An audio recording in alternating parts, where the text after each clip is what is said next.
Hello and welcome. This is The Masked Arab. In this video, I'll be going through the 7 main reasons why I left Islam. I will try to keep it as short as I can, but we have a lot to get through, so let's get going.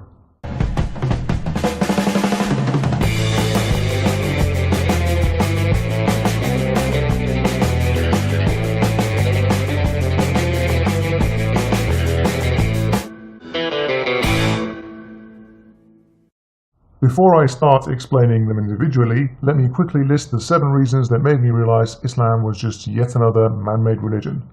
And they are: Number 1, the Quran is not perfect and contains blatant scientific errors.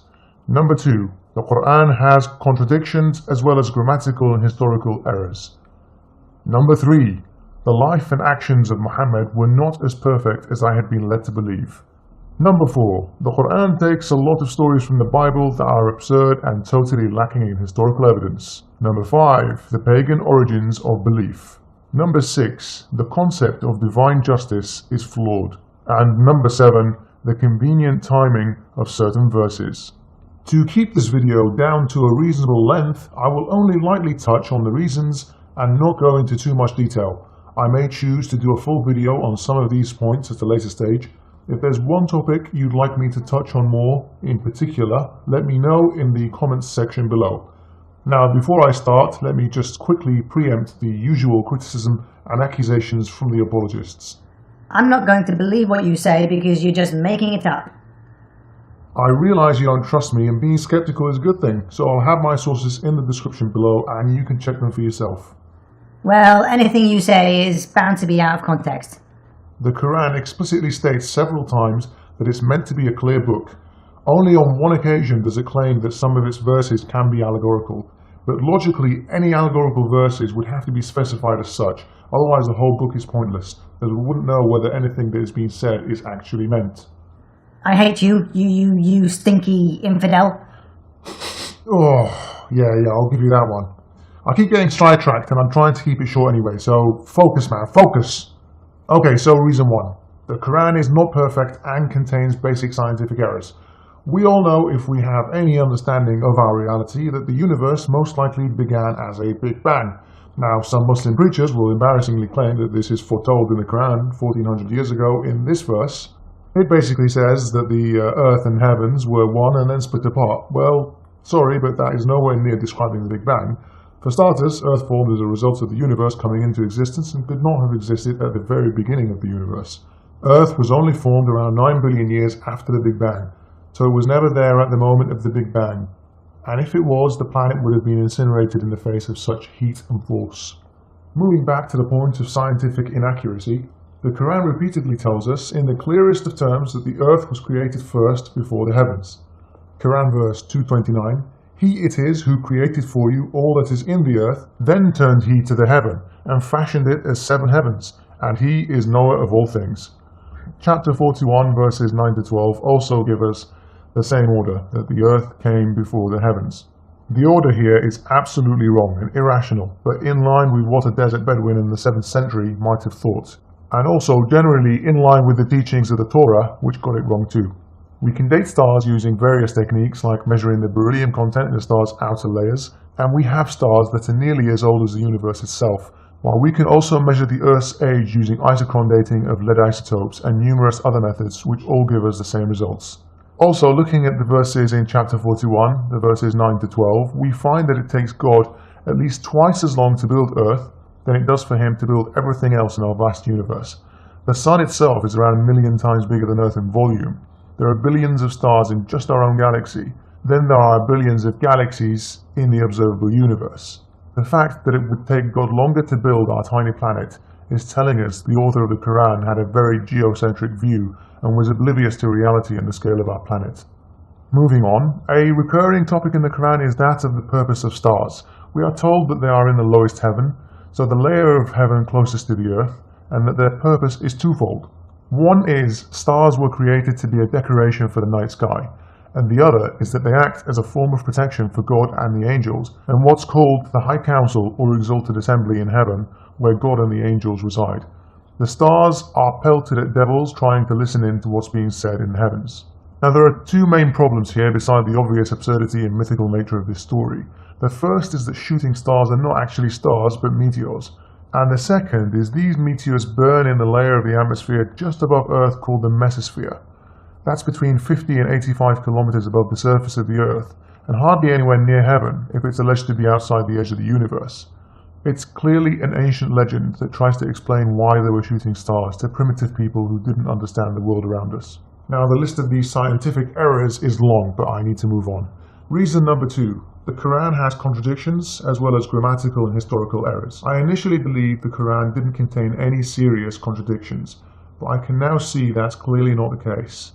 I've already mentioned 2 verses, and if you looked closely enough, you'll see that they contain a contradiction, but you might not have noticed, so let me quickly show you what it was.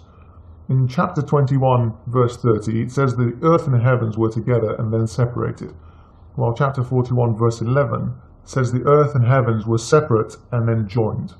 Elsewhere, according to Islamic history, the first major battle the Muslims fought against the pagan Arabs were at the wells of Badr, around 130 kilometers southwest of Medina, not too far from the Red Sea.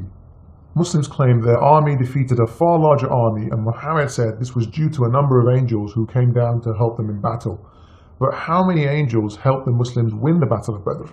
If we look at Surah Al-Anfal verse 9, it's 1,000. Whereas Surah Al-Imran verses 123 to 124 are clear that 3,000 angels helped the Muslims at Badr. Some apologists claim that the 3,000 angels were sent at the next battle of Uhud, but that makes no sense since the verses are clearly talking about Badr. It mentions the battle by name, and the Muslims also lost the Battle of Uhud, so 3 times as many angels didn't really help. Now, how long is Judgment Day? Well, it's either 50,000 years by our count or 1,000 years by our count. It depends really on which verse you're reading. Some apologists claim its duration changes depending on how good or bad you are, but nothing suggests that in the text of the Quran, and it seems to be a poor attempt at making sense of the discrepancy. I won't get into grammatical errors here as this video is in the English language, but a blaring historical error comes in the description of Jesus' mother Mary. The author of the Quran clearly mixes up the well-known Mary with a Miriam who allegedly lived hundreds of years before her. Miriam is mentioned in the Bible as a sister of Aaron and Moses. The book of Exodus, chapter 15, verse 20, clearly says that Miriam is the sister of Aaron. She's also mentioned as the daughter of Amram, and this is mentioned in 1 Chronicles 6:3. Now the Quran mentions the Virgin Mary with exactly the same relations as Miriam. That is just way too much of a coincidence and extremely strong evidence that the Quran's author made an error after mistaking Mary and Miriam as the same person. We see in Surah At-Tahrim, which is chapter 66, verse 12, Mary is referred to as the daughter of Imran, whilst in Surah Maryam, chapter 19, verse 28, she's referred to as a sister of Aaron. The author has clearly mistaken Miriam for Mary in the Bible and presented them as the same person in the Quran. On to reason 3, the life and actions of Muhammad. Now, before I'm accused of cherry-picking on this, I will say I am aware that he did do some good things like encouraging charity giving to the poor, for instance, and forbidding backbiting. But there is no doubt, if you read the Quran, Hadiths, and his Seerah, which is his biography, that the man was brutal to say the least and nowhere near the absolute model of perfection I was taught he was as a Muslim. The most well-known controversy involving him was probably his marriage to a 6-year-old girl before consummating the marriage at 9. Apologists in this generation know this stands against their values and often try to wriggle out of it by changing the age of Aisha based on indirect calculations emanating from much weaker hadiths. While others will claim girls mature faster in hot climates, but I'm not really here to cite Aisha's marriage and instead will focus on other aspects.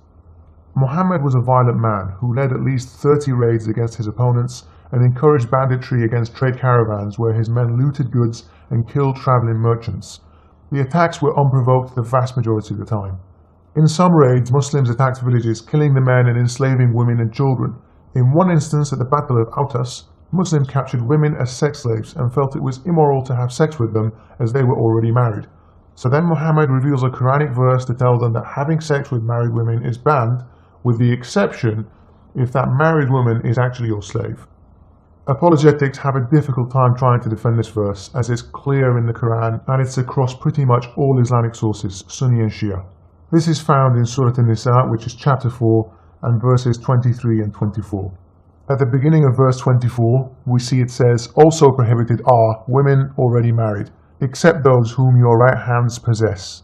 So we can clearly see that Muhammad and the Quran encouraged Muslim soldiers to rape their female captives, even if they were married. Muhammad was also obsessed with the Jews. He initially felt he could convince them to join him and accept his prophethood, but they kept insisting for miracles that he couldn't provide. So he became increasingly frustrated with them and began to come up with reasons to attack them, banish them, and take over their wealth and property. He banished a couple of Jewish tribes from Medina, but then the third and final tribe weren't as fortunate. The Banu Qurayza had been accused of not doing enough to support Muhammad in his battles, and he besieged their fortress for 25 days with no food or water allowed in before they were forced to surrender. Now, cutting food and water from a village may seem inhumane, but the Quran here praises the Muslims for casting terror in their hearts. In chapter 33, verse 26, we see it says, "And those of the people of the book who aided them, Allah did take them down from their strongholds and cast terror into their hearts. Some ye slew, and some you made prisoners."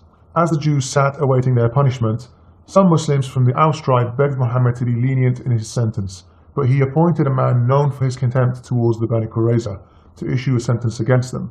This man, Sa'ad ibn Mu'adh, ordered that all men and boys who have reached puberty are beheaded. They checked for pubic hair growth to determine who was to die. The women and children were to be enslaved by the Muslims and their property taken by Muslims. Muhammad even took a female slave called Rayhana on that day after murdering all the men of her tribe. One woman was also beheaded after she had allegedly insulted Muhammad. Estimates of people beheaded that day range from 600 to 900 people. I ask Muslims here to be honest with themselves. If they were on the receiving end of such barbarity, would they give the same excuses that they give now for this brutal massacre? Another example of extreme violence endorsed by Muhammad is given as the context behind verse 533.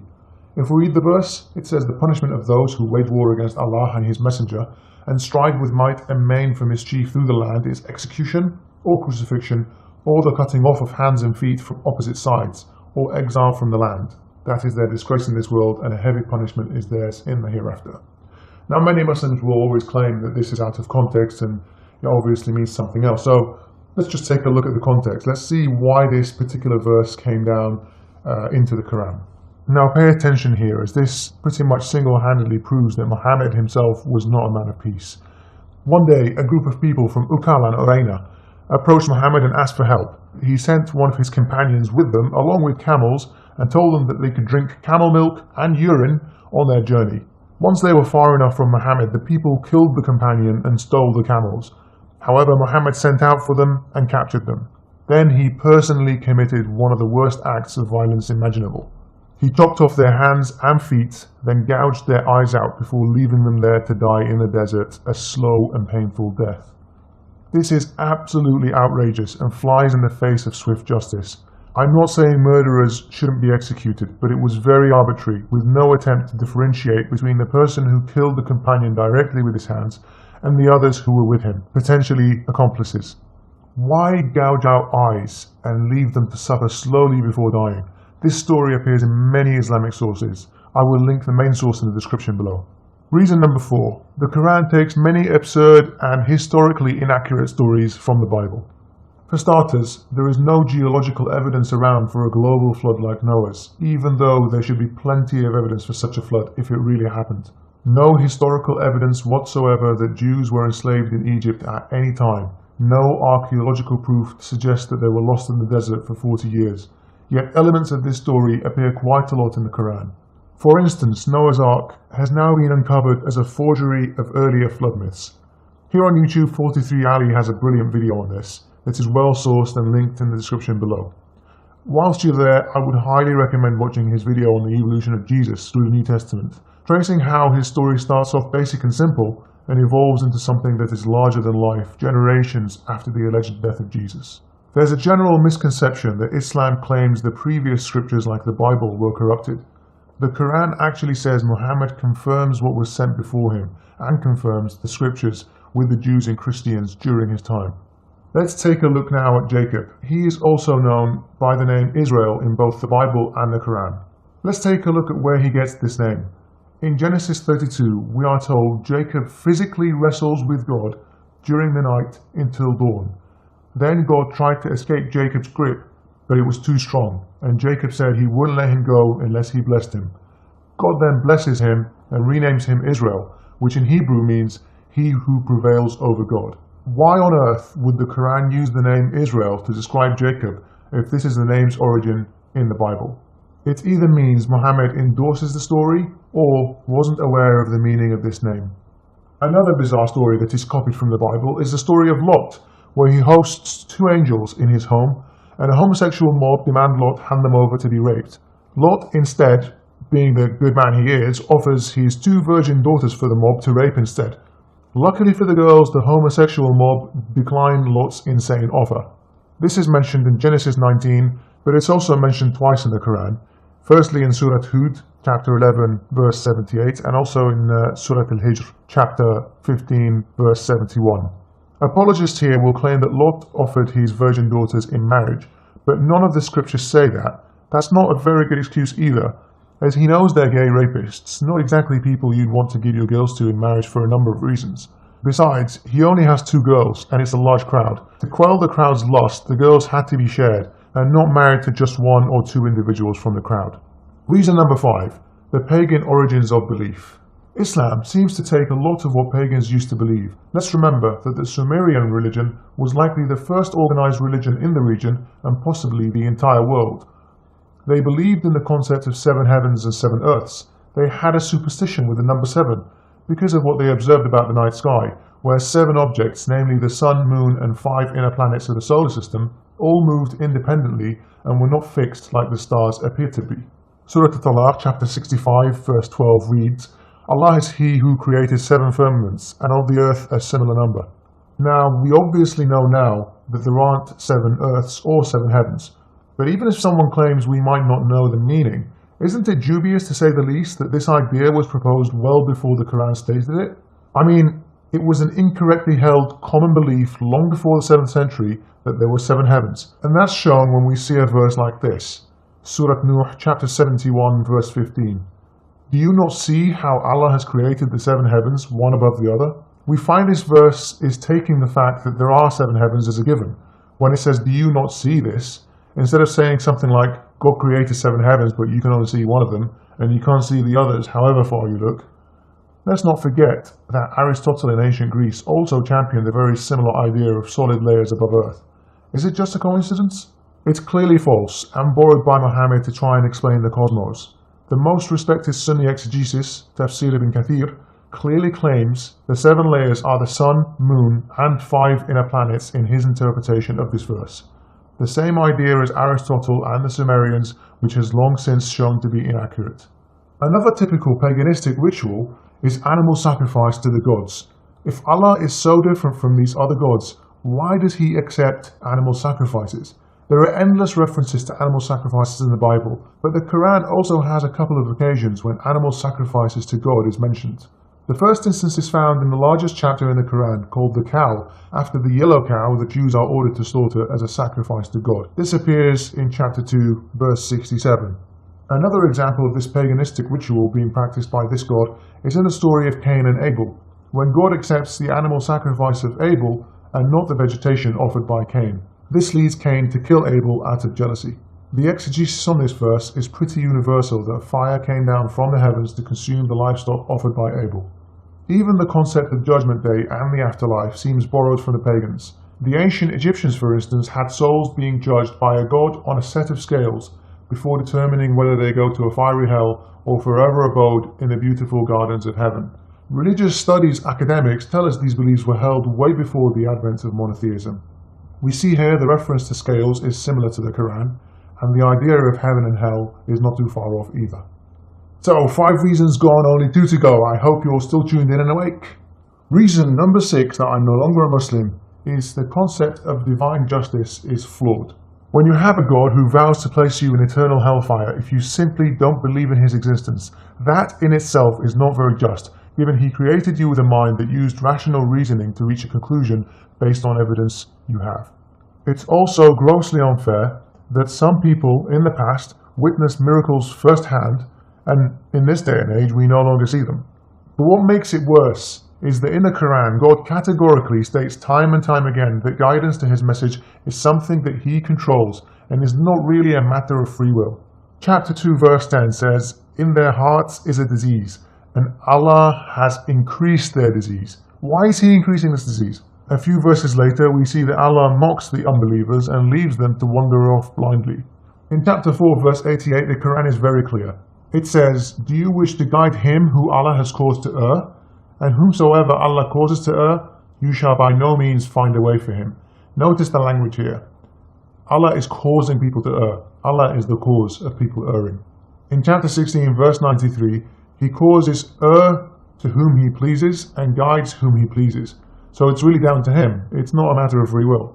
These and plenty of other verses are clearly stating that it is God's will and not ours over who receives guidance and who is misguided. But for some reason, we are all accountable for his decisions on leaving us out of his pool of followers.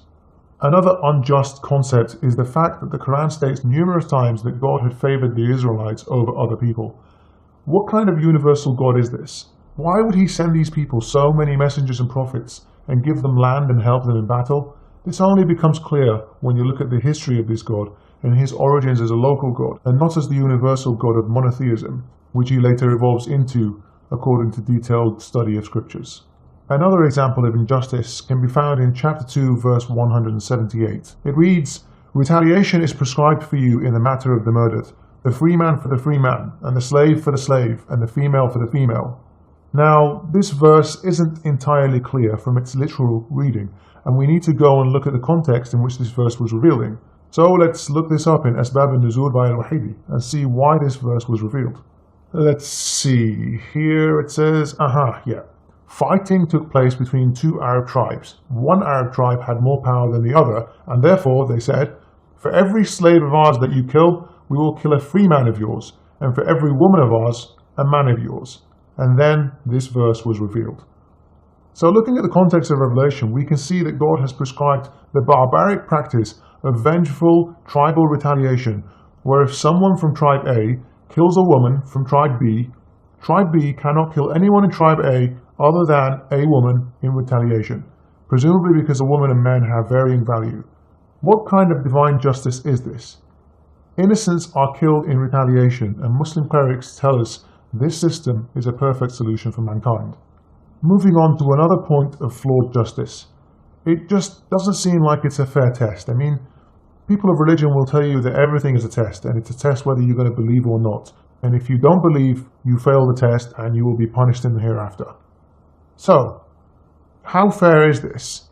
Why does a Muslim have such a massive head start on so many of us? Given that less than 1% of the world's population change their religion, this doesn't seem to be a very fair criteria. If the majority of people are unable to find the right belief using their brain, then I'm afraid God is being irrational in his judgment, as humans are clearly not capable of seeing the so-called truth of this message very easily. It's like trying to teach a class of 5-year-olds quantum mechanics, and then burning them in an eternity of hell if they don't understand it. Just to put things in context, this God of Islam forbids someone to eat pork or listen to music, but allows slavery, the rape of concubines, and the marriage of young girls. It really seems that his moral compass is all over the place. Finally, on to the last reason why I left Islam.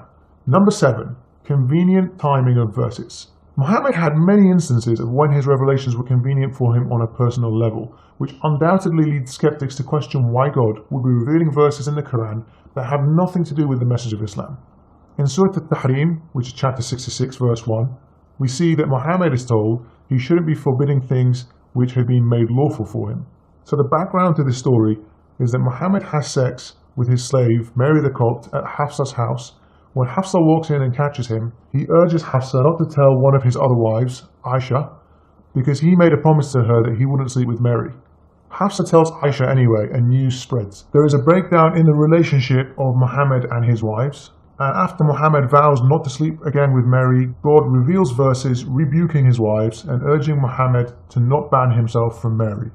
In Surah Al-Ahzab, chapter 33, verse 37, the background to this is that Muhammad was attracted to his cousin, Zainab bint Jahash, who was one of the most beautiful women in Quraysh at the time. But she was married to his adopted son, Zayd. When Zainab knew of Muhammad's attraction, she wanted to ditch Zayd and marry Muhammad, who had a much higher social status. When Zainab and Zayd divorced to allow for Muhammad to marry her, people frowned on the move as they considered Zainab to be his former daughter-in-law. But Muhammad gets a revelation from God ordering him to marry Zainab and not fear what people say. The reason given why he needs to marry Zainab is so that other Muslims will know that marrying your adopted son's ex-wife is okay in God's eyes. Staying in chapter 33, verse 50, we see this verse, which basically gives Muhammad an exception to the rule of having a maximum of 4 wives. He is told in this verse he can take as many wives as he wants. Just 3 verses later, we have another convenient verse. Here, the background to this is that Muhammad is annoyed at why guests at his home are overstaying their welcome. One of the guests is Talha bin Ubaidullah, who makes his intentions clear that he plans to marry Aisha after Muhammad's death. Muhammad is frustrated with this man, but is too shy to tell him to leave. So God reveals a verse to tell these people to leave Muhammad's house, and he also throws in the order that no one will ever marry any of Muhammad's wives after he dies. Muhammad once called for polytheism and recognized 3 female deities as daughters of Allah. This delighted his pagan opponents, but soon after Muhammad said he was told by Gabriel that he never gave him these polytheistic verses, and he gave him other verses to recite in their place. People became suspicious of Muhammad's claim to prophecy as a result, and God sends him another verse, this time in chapter 22, verse 52, saying that Satan had cast those words on his tongue, and that this had occurred with many of the previous prophets too. That just seems too convenient. So on that note, this video ends. Please help spread my work to Muslims or non-Muslims alike, who may be interested to hear the arguments I'm putting forward here. If you are a Muslim watching this video, please keep an open mind and check the sources I have left for you in the description box, so you can verify for yourself what I have presented in this video. Please like and share this video with as many people as you can, and please subscribe too. I will try my best to keep the videos coming your way. If you can afford to, please also support my work on Patreon. The link is in the description below. And follow me on Twitter, Google+, and Facebook. Until next time, adios.